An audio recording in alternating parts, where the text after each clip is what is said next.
Hey guys, Sean Bougie, surplusfundsriches.net. If you guys haven't figured it out yet, we are in a recession. The only reason it's not called a recession is because employment numbers are still strong. That's starting to kind of peter off, okay?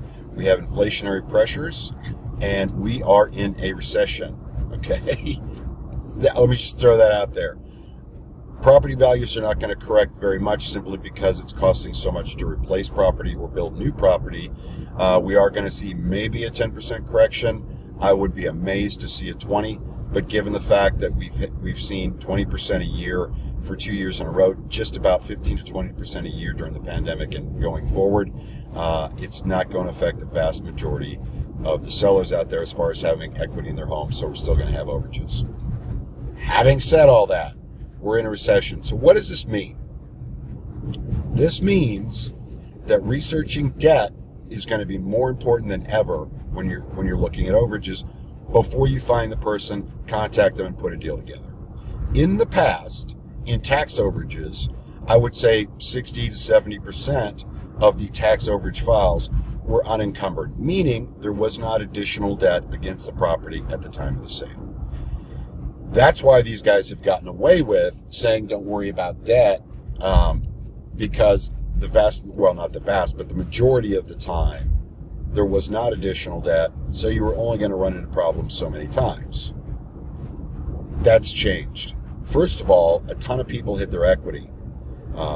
They hid that equity and took it out in the form of an equity loan or a HELOC loan over the pandemic. It was easy to get money. It was cheap. They wanted to get money to get other stuff. They bought pools, they bought cars, they bought all kinds of stuff. They hit the piggy bank that is the house.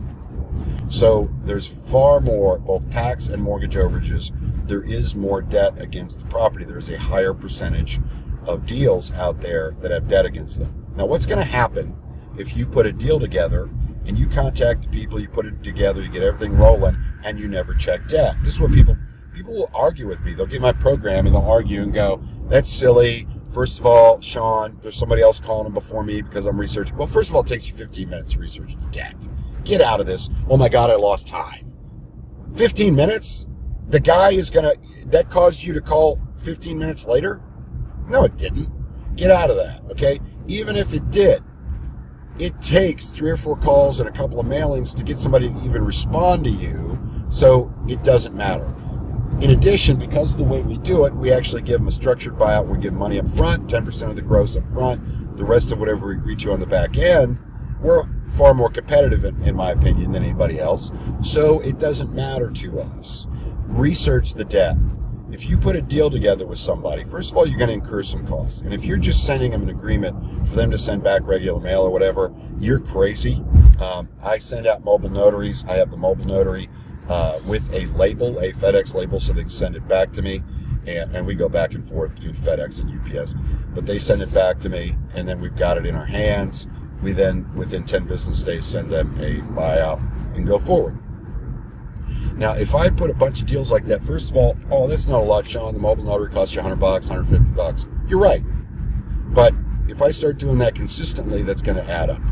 If I start mailing consistently and skip chasing consistently and having my crew call consistently on deals that are never going to pay out, my margins are going to shrink because I screwed up and decided that I was going to contact them before I checked debt.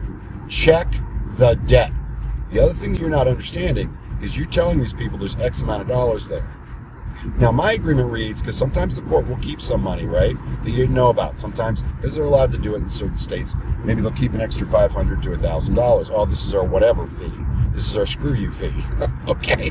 So, it's important that you know the dollar amount to expect for that claimant. All right? Very important.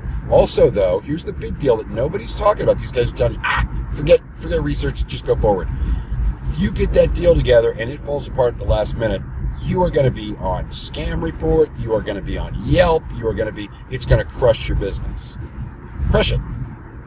Research the debt, especially now that we're in a recession and there's a higher chance that there was additional debt against that property, mortgage or tax overage. Research the debt.